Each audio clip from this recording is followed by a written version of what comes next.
CLAT PG 2025 exam के लिए next 60 days में आपका सबसे बेस्ट स्टडी प्लान क्या हो सकता है, इस वीडियो के अंदर हम लोग डिस्कस करेंगे। फिर चाहे आप बात कर रहे हो एक अच्छी पीएसयू जॉब के लिए तैयारी करने की, टॉप 5 कॉलेज के लिए, टॉप 10 कॉलेज के लिए या जैग एंट्री के लिए, सारे ही स्टूडेंट्स के लिए ये वीडियो बहुत ही ज्यादा बेनिफिशियल है। तो प्लीज इस वीडियो को लास्ट तक देखिए और संभव हो के चैनल को सब्सक्राइब भी जरूर करिए और साथ ही में नीचे कमेंट्स में ये जरूर मेंशन करिए कि सर मैं आपके साथ हूं और जो स्ट्रेटजी आपको मैं इस वीडियो में बताने जा रहा हूं, स्टडी प्लान बताने जा रहा हूं, उसको मैं पूरी तरीके से फॉलो करूंगा और इस एग्जाम को क्रैक करके छोड़ूंगा चाहे जो हो जाए। या प्लीज मुझे नीचे नीचे कमेंट्स में मुझे अपना सपोर्ट जरूर दिखाइए। अब सबसे पहले हम लोग यहाँ पे बात शुरू करना करते हैं इस बात से कि भाई आपको आपके डे को डिवाइड कैसे करना है, कितना टाइम रह गया, कैसे हम करें इसका।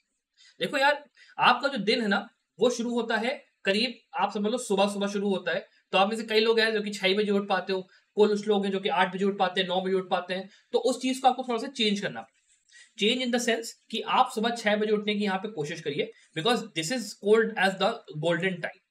इसलिए क्योंकि यहाँ पे आपका जो दिमाग होता है और जो आपका सराउंडिंग्स होती है वो एकदम शांत होती है। सुबह सुबह एकदम सूरज निकला है, आप इमेजिन करके देखिए, सुबह सुबह एकदम सूरज निकला है, ठंडी ठंडी हवा चल रही है। यहाँ पे इस टाइम पे कोई ना आपको कॉल करने वाला है, ना कोई आपको परेशान करने वाला है। आप एकदम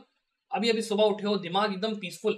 एकदम मेडिटेशन वाले स्टेट में आप हो, एकदम आराम से आप चीजें कर सकते हो। और यहाँ पे आप अगर अपना स्टार्ट करते हो तो आपका कॉलेज मैक्स टू मैक्स मैं कहता हूँ 9 बजे से शुरू होगा, ऑफिस का 9 बजे से शुरू होगा। तो आपको आराम से 3 घंटे का टाइम है मोटा मोटी, जहां पे अगर आप 2.5 घंटे भी कायदे से यूटिलाइज कर लो, ठीक है, तो आप बहुत अच्छे से अपनी प्रिपरेशन को आगे टेकिंग फॉरवर्ड लेके जा सकते हो। अब ये आपको करना क्या है कि 7-6 बजे आप उठे, आधा घंटा मैं कहता हूँ आपने बाकी चीजों में अपना टाइम दिया, ब्रश करने में, बाकी आपको खाना पीना जो भी आपको करना था वो आपने करा।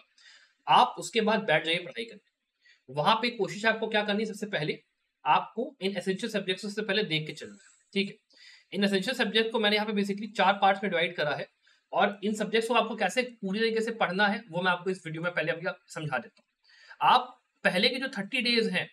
उनके अंदर आपको कॉन्स्टिट्यूशनल लॉ के साथ में एडमिनिस्ट्रेटिव लॉ, लेबर लॉ और इन्वायरमेंट लॉ को कायदे से करना है। बिकॉज हमेशा जो लेबर या एनवायरमेंट के क्वेश्चंस आते हैं वो कॉन्स्टिट्यूशनल लॉ के साथ मिला के पूछे जाते हैं, या फिर कॉन्स्टिट्यूशनल लॉ के अंदर में आपके जो लैंडमार्क केस लॉज होते हैं, ध्यान रखिएगा लैंडमार्क केस लॉज जो होते हैं, जिसमें आपको कभी लैंडमार्क केस लॉ के अंदर इलेक्शन लॉ से रिलेटेड केस है, या मान लो कभी आपका एनडीपीएस से रिलेटेड केस है, मान लो इंटरनेशनल लॉ प्लस मिला के आपको कॉन्स्टिट्यूशनल लॉ दे दिया गया, वो सब आपको मिलता है। मान लो एडवांस मेडिकल डायरेक्टिव से कॉमन कॉज का केस हो गया, नवतेज सिंह जौहर हो गया, केस कुत्ता स्वामी हो गया, इस टाइप के जो जो बड़े बड़े केसेस होते हैं ना, इनमें अलग अलग टॉपिक्स, अलग अलग सब्जेक्ट्स, फैमिली लॉ से कभी जोड़ दिया, कभी क्रिमिनल लॉ से जोड़ दिया, तो वो सब्जेक्ट्स वो वाले आपके कॉम्बिनेशन जो होता है कॉन्स्टिट्यूशन के साथ आपको वो मिलता है। तो आपको पहले 8 दिन में उस लैंडमार्क केस लॉज को करना है। और इसको वैसे मैं आपको एक बात बताऊं, अगर आपको लैंडमार्क केस लॉ का एक पूरा समरी चाहिए कि कहां से मुझे करना है, कि मुझे कैसे पता चलेगा सर कि कौन सा इंपॉर्टेंट है, कौन सा नहीं, क्या करूं, तो उसके लिए आप हमारा कोर्स प्लीज एनरोल करने का सोचिएगा। यहाँ पे अभी हम लोग ने सितंबर का जो आपका है सेल, यहाँ पे मंथ एंड सेल यहाँ पे शुरू की है,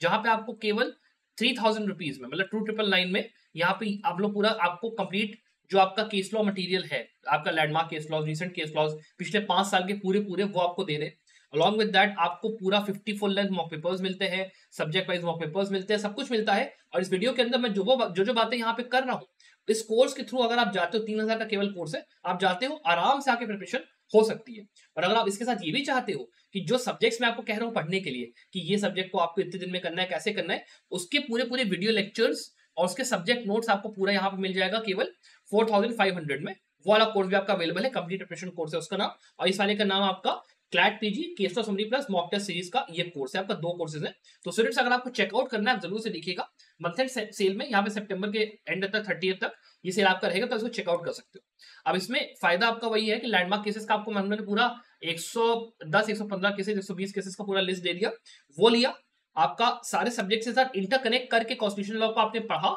और उसके साथ में आपका लेबर एनवायरमेंट को आपने करा, आराम से आपका समझ लो 30-40% पेपर वही निपट गया। सिंपल एज दैट, 8 दिन में आपका ये हो गया। उसके बाद अगला आपका कमर्शियल लॉ का पार्ट आ गया। अब देखो कमर्शियल लॉ के अंदर क्या है ना, कि आपको कॉन्ट्रैक्ट्स, कंपनी और उसके साथ में कौन से सब्जेक्ट्स, यहाँ पे sales of goods act, specific relief act, consumer protection, negotiable instruments और पार्टनरशिप एक्ट को कर लेना है। बिकॉज इन एक्ट्स का कॉन्ट्रैक्ट के अंदर एक कोरिलेशन होता है, कंपनी लॉ के साथ कोरिलेशन होता है, और हर साल इनसे पैराग्राफ आता ही आता है। कंपनी और कॉन्ट्रैक्ट से तो पक्का पक्का आता ही है, हर साल आता है। तो आप उसको करके जाओगे, कम से कम 10 से 15 नंबर आपके पक्के पक्के वहां पे हो रहे हैं। इस चीज का ध्यान रखिएगा। उसके अलावा कुछ सब्जेक्ट्स हैं जो कि मैं यहाँ पे छुड़वा रहा हूँ, नॉन इंपॉर्टेंट सब्जेक्ट्स में आपका, जैसे कमर्शियल लॉ में टैक्स है, बैंक्रप्सी है, इनको अगर आप अभी करने बैठोगे तो देखो टाइम भी बहुत लगेगा। कोशिश यहाँ पे होती है कंसोर्शियम की वो पैराग्राफ दे दे, कभी कभी पैराग्राफ नहीं भी आता है, तो वहां पे होता क्या है कि टैक्स लॉ में बहुत कुछ है पढ़ने के लिए, हेड्स ऑफ इनकम भी पढ़ो, ये भी पढ़ो, वो भी पढ़ो, उसके अलावा फिर आप जीएसटी भी चले गए, फिर आप टैक्सिंग अथॉरिटीज और पता नहीं क्या क्या आपने पूरा देखा, केस लॉज उसके देखने गए तो आप पूरा पूरा ट्राइब्यूनल का वो भी समझ रहे हो, बैंक्रप्सी की मैं बात कर रहा हूँ कि एनसीएलटी कैसे काम करता है, वो कैसे काम करता है, सीआईपीआर प्रोसेस क्या है, वो सब पढ़ने में इतना टाइम लगता है ना कि उन सब्जेक्ट्स को अगर आप स्किप कर दो अभी के लिए, या फिर अगर आपके जो लास्ट के 30 डेज में उसमें अगर आप थोड़ा थोड़ा देख लो तो आपका काम हो जाएगा, लेकिन मैं अभी इसको स्किप आपका करवा रहा हूँ, ठीक है। तो ये आपका काम बेसिकली 6 डेज में आपको अगला ये करना है, और अगला उसके बाद आपका क्रिमिनल लॉ आता है। देखो क्रिमिनल लॉ के अंदर आपके 3 सबसे इंपॉर्टेंट सब्जेक्ट जो है वो आपका है IPC CrPC evidence, plain and simple. उनको आप 6 दिन में आराम से कैसे करोगे, उसका तरीका ये है कि आप जैसे आप मान लो आईपीसी है, नए नए आपके जो लॉज आए हैं, ठीक है, उनके अंदर आप बस ये देख लो कि उसका पनिशमेंट क्या है, लॉ के अंदर कहा क्या गया है, उसका मेन प्रोविजन क्या है, और प्रॉब्लम क्या है कंसोर्शियम के साथ कि भैया अभी जो क्लॉज यहाँ पे सुप्रीम कोर्ट के चल रहे हैं उनमें अभी भी पुराने जो आपके आईपीसी सीआरपीसी एविडेंस है उन्हीं को यहाँ पे वो लोग रेफरेंस लेके जजमेंट अपने सुना रहे हैं। कुछ 4-5 यहाँ पे मेन जजमेंट्स आए हैं आईपीसी सीआरपीसी मतलब बीएनएस बीएनएसएस बीएसएस के, जो कि आपको देख के चलने हैं, उसके अलावा सारा का सारा उसी में है। तो जब जजमेंट यहाँ पे कंस्टिट्यूशन का बस है नहीं तो वो लोग क्वेश्चन क्या पूछेंगे, तो इसीलिए जो आपने पहले से आईपीसी सीआरपीसी एविडेंस पढ़ा है आप वही पढ़िए, उसके साथ जो चेंजेस आए हैं इन लॉज के अंदर वो आप देख लीजिए, जो मेन मेन आपके पोर्शंस हैं उनके आप इंडेक्स को रट लीजिए, आपका काम आराम से हो जाएगा, कोई बहुत ज्यादा यहाँ पे आपको डिफिकल्टी फेस नहीं करनी पड़ेगी। और उसके साथ में आपके इसके रीसेंट केस लॉज आपको थोड़े से करने पड़ेंगे, लैंडमार्क वाले में अगर आप कवर कर रहे हो मेजरली, रीसेंट वाले में आपको जो है 2023 में कहूंगा और 2024 के केसेस अगर आप कवर कर लेते हो, इसके लिए भी आप हमारे कोर्स में आते हो 3000 वाले में, आपको ये पूरा पूरा यहाँ पे करा हुआ मिल जाएगा, आपका कवर्ड पूरा, आप उसको कर सकते हो आराम से, आपका ये चीज भी कवर हो जाएगा, कोई दिक्कत नहीं है। फिर आप बात करते हो जूरिस्प्रूडेंस की, उसको आपको थोड़ा सा 4 दिन का टाइम इसलिए देना है बिकॉज जूरिस्प्रूडेंस के अंदर में वो लोग हर साल 2 से 3 पैराग्राफ देते ही देते हैं, कुछ के आंसर पैराग्राफ के अंदर से आते हैं, कुछ आपको अपने दिमाग से आंसर करना पड़ता है, और अगर आपको एक बेसिक अंडरस्टैंडिंग है जूरिस्प्रूडेंस की, आपने अच्छे से कर लिया, आप आराम से उन दोनों पैराग्राफ को अटेम्प्ट कर सकते हो। फिर उसके बाद आता है आपका फैमिली लॉ, उसको आप 2 दिन का टाइम दे दो, जितने आपके बेर एक्ट्स है, भारतीय आपका जो हिंदू मैरिज एक्ट है, सक्सेशन एक्ट है, गार्जियनशिप एडॉप्शन एक्ट है, मेंटेनेंस एक्ट, इनको आपने देख लिया, आपका काम हो जाएगा। उसके अलावा फिर मुस्लिम लॉ में चले गए, मुस्लिम लॉ में आपने गए ऊपर ऊपर से आपने थोड़ा थोड़ा देख लिया, काम आपका हो जाएगा, ज्यादा उसमें डीप जाने की जरूरत नहीं है, बिकॉज फैमिली लॉ के साथ भी क्या है, पैराग्राफ आने का चांस होता भी है नहीं भी होता है, लेकिन करके जाओगे तो एक अच्छा आपका रहेगा, this is the main thing. और उसके अलावा उसके आपने अगर रिसेंट आपके केस लॉज अगर कर लिए, मोर वाले से आपका पूरा काम खत्म। उसके बाद लास्ट में आपका बचता है इंटरनेशनल लॉ। अब देखो इंटरनेशनल लॉ के साथ क्या है, वो भी आपको इंपॉर्टेंट सब्जेक्ट एक है जिसमें से हर साल आपका 2 पैराग्राफ आता ही आता है। आप मेजरली ये करिए कि इंटरनेशनल लॉ की जो मेन मेन आपके थ्योरी है वो आप कर लीजिए, और उसके साथ में जो रिसेंट के आपके इवेंट्स चल रहे हैं, जैसे मान लीजिए अभी यूक्रेन रशिया वाला चल रहा है, या फिर आपका जो ये वाला चल रहा है अभी इजराइल हमास वाला पूरा, ये सब इनको आप थोड़ा देखते हुए चलिए। इंटरनेशनल कोर्ट ऑफ जस्टिस ने क्या बोला, इंटरनेशनल क्रिमिनल कोर्ट ने क्या बोला, कुछ कुछ जजमेंट में रिसेंट वाले में, वो आप देख लीजिए, काम आपका आराम से हो जाएगा। तो ये आपका कहना है कि मोटी मोटी स्ट्रेटजी फर्स्ट 30 डेज की है कि आपको क्या करना है, और आपका जो डे शुरू हो रहा है सुबह 6 बजे, वहां पे आप कोशिश ये करिए कि इन सब्जेक्ट्स को आप पहले उठाइए, 2-3 घंटा इनको पढ़ के, फिर अपना दिन में आपको कॉलेज जाना है, कॉलेज जाना, ऑफिस जाना, ऑफिस जाइए, वहां से जाके अपना वहीं पे थोड़ा सा 2-3 घंटे का अगर आप टाइम निकाल पा रहे हो, करीब दिन में 12-12:30 बजे 1 बजे, और 1 आध घंटे की पढ़ाई और कर ले रहे हो इन सब्जेक्ट्स की, मोर देन इनफ। और उसके बाद जब आप शाम को लौटो तो कम से कम 5-6 बजे के आसपास आप अगर लौट रहे हो तो आप 1 आध घंटा रेस्ट करके 7 बजे से बैठिए, और 7 बजे से लेके आपके पास 9 से लेके 10 बजे तक आपको टाइम निकालना पड़ेगा, तब जाके कहीं 6-7 घंटा आपको मिल रहा है। और खास करके संडे और सैटरडे अगर आप अपना ऑफ थोड़ा सा अपना ले पाओ तो उस टाइम को भी थोड़ा सा यहाँ पे इंक्लूड करो, तो वहां पे आप पूरे पूरे दिन अगर मान लो 13-14 घंटा बैठ रहे हो तो आपका जो बचे हुए वीकडेज के 5 वीकडेज का टाइम है वो यहाँ पे कहने की कवर अप हो रहा है। साथ में कॉलेज स्टूडेंट्स के लिए भी एक चीज ये होती है कि भाई आप लास्ट के कुछ दिन बचे हैं, टीचर्स से आप बोलना शुरू करिए कि सर या मैम हमारा जो एग्जाम है वो करीब आ चुका है, हमको अपना एलएलएम का देखना है, हमारा लॉ का यहाँ तक कंप्लीट हो गया भैया, अब हमारे पास टाइम है नहीं, तो वो करके प्लीज अपना आप वहां पे बैक बेंच में बैठो, आराम से अपना कोई वीडियो लेक्चर खोल के देखना है वो देखो, आपको कोई मॉक पेपर लगाना है वो लगाओ, लेकिन कुछ ना कुछ एक्टिविटी करो, अपना पढ़ाई पे आपका ध्यान होना चाहिए, that is very important. College की पढ़ाई का क्या है, आप एग्जाम देने जाओगे 1 या 2 दिन पहले आपने एग्जाम की तैयारी करी, दे दिया, काम आपका हो गया, मोरलेस यही फंडा यहाँ पे होता है। इसके बाद ये आपका मेन मेन चीजें हो गई। उसके अलावा देखो मॉक पेपर्स लगाना बहुत इंपॉर्टेंट है, तो हमारे जैसे कोर्स के अंदर क्या है, सब्जेक्ट वाइज मॉक पेपर्स देखो अलग से दिए हुए हैं, ठीक है। तो जैसे आपने मान लो रात में आपने मान लो 8 या 9 बजे तक आपने पढ़ाई करी, ठीक है, वो करने के बाद आप यहाँ पे एक मॉक पेपर दे दो। मॉक पेपर क्या जनरली होता है, उसका जो साइज होता है कॉन्स्टिट्यूशन लॉ का मान लो एक मॉक है, तो उसमें केवल 60 क्वेश्चन या 50 क्वेश्चन होते हैं, और वो भी क्लैट पीजी के फॉर्मेट में, तो आपने वो दे दिया तो आपको उससे रिवीजन तुरंत हो गया। मान लो किसी भी आप लोग कॉन्स्टिट्यूशन में पढ़ ही रहे हो, दिमाग एकदम से स्ट्राइक करेगा ना कि हाँ मान लो कॉन्स्टिट्यूशन में ये टॉपिक का एकदम से क्वेश्चन आया, फिर ये टॉपिक का क्वेश्चन आया, तो आपने देखा तो आपको लगा हाँ ये वाला टॉपिक मेरा छूटा हुआ है, इसमें मैंने अभी पढ़ा था, इसमें हुआ नहीं हुआ, ये चीज को एक बहुत फायदेमंद आपको मिलता है, वो वाला कोर्स को आप देख सकते हो। एक चीज आपको बेनिफिशियल यहाँ पे मिलती है। तो एक पॉइंट इज दैट कि आपका वहां से काम एक अपना रिवीजन का, रोजाना आपका मॉक पेपर एक लगता जा रहा है, और मेरी यहाँ पे सलाह आपको ये होगी कि केवल सैटरडे और संडे के दिन में ही आप मॉक पेपर्स देने का काम करिए, केवल सैटरडे संडे के दिन में ही, बाकी पूरे दिन में मॉक पेपर मत दो, because full length mock paper की प्रॉब्लम ये होती है ना कि आप अगर गलत दे दोगे और आपका बहुत सारा क्वेश्चन अगर गलत हो गया, तो आप मोटा मोटी क्या करोगे, आप अपना कॉन्फिडेंस लूज कर दोगे, तो वो आपको नहीं करना है, उसको प्लीज मत करना। एक ही चीज आपकी हो गई। उसके बाद आप अगर बात करते हो केस लॉ को आपको कैसे पढ़ना है, क्या करना है, प्रॉब्लम अभी ये है 60 डेज बचे हैं, कैसे पढ़ना है उसके गाइडलाइंस मैंने यहाँ पे दिए हुए हैं, क्या क्या टाइप्स आपको देख के चलना है वो आप कर सकते हो। या तो 3-4 ग्रुप्स का फ्रेंड्स ग्रुप बनाओ, पूरा जाओ live law, SCC online bench 12, SCC online blog 12 bench पे जाओ, देखो क्यूमुलेटिवली स्टडी करो, वो एक कर सकते हो। या फिर सीधे वो 3000 कोर्स में एनरोल करो, वहां पे सारा का सारा ये करके आपको मिल जाएगा। ये एक बहुत ही बड़ा काम होता है क्लैट पीजी के लिए, बिना केस लॉ पढ़े होता नहीं है। तो इट इज इंपॉर्टेंट कि आप या तो एनरोल कर लो या फिर ग्रुप में बैठो और अपना रिसोर्सेज को पुल इन करके, नोट्स मान लो किसी दोस्त ने पहले से बना रखे हो उसको लेके अपनी पढ़ाई कर लो, तो काम चलेगा, वरना बहुत मुश्किल होने वाला। अपार्ट फ्रॉम दैट क्या पढ़ना है किसी केस लॉ के अंदर, ये अगर आप समझने जाओगे, लैंडमार्क केस लॉज के अंदर देखो सारी चीजें पढ़नी है।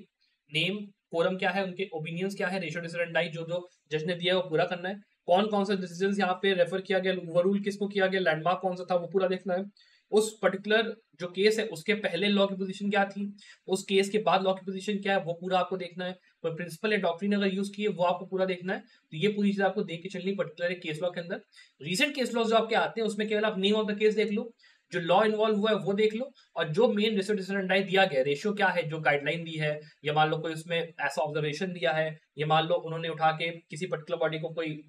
मतलब एक डायरेक्शन दे दिया, कुछ ऐसा है, वो आप जाके देख लो, आपका काम मोरलेस आराम से हो जाएगा, नोट वगैरह बनाओगे आराम से काम हो जाएगा। इसके अलावा आप लोग बात करते हैं लास्ट के जो आपके 30 डेज है उनकी। अब यहाँ पे देखो मेन खेल शुरू होता है इस चीज का कि आपके जो सब्जेक्ट मैंने आपको छुड़वाए थे उनका आप क्या करोगे। देखो टैक्स और आईबीसी आप भले छोड़ दो, आर्बिट्रेशन हो गया, आईपीआर हो गया, टीपीए, ये सब जितने सब्जेक्ट्स हैं आपका, इनमें क्या होता है ना, इनको आप ऊपर ऊपर से करो। ऊपर ऊपर से करने का मतलब पता है क्या होता है, मतलब ये होता है कि आप केवल जो इंपॉर्टेंट टॉपिक्स है उनको आप करते हो, बाकी की जो चीजें होती है उनको आप छोड़ इसलिए देते हो बिकॉज अगर पैराग्राफ आ गया, there is a very good chance कि जो आपने ऊपर ऊपर से पढ़ा है इंपॉर्टेंट टॉपिक्स करें, उसमें आप एक आध नंबर का गेस वर्क कर पाओगे, या फिर ऐसा होगा कि इतना सारा यहाँ पे मतलब पेपर होगा इतना लंबा कि आप वो पैराग्राफ वैसे भी इतना टाइम आपके पास नहीं होगा कि उस पैराग्राफ को आप पढ़ के अटेम्प्ट भी कर पाओ, तो उस चीज की पढ़ाई को करने का कोई फायदा नहीं। मोटा मोटी तो ऊपर ऊपर से पढ़ने का मतलब ये होता है। और उसके बाद ये जो सब्जेक्ट्स हैं आपके,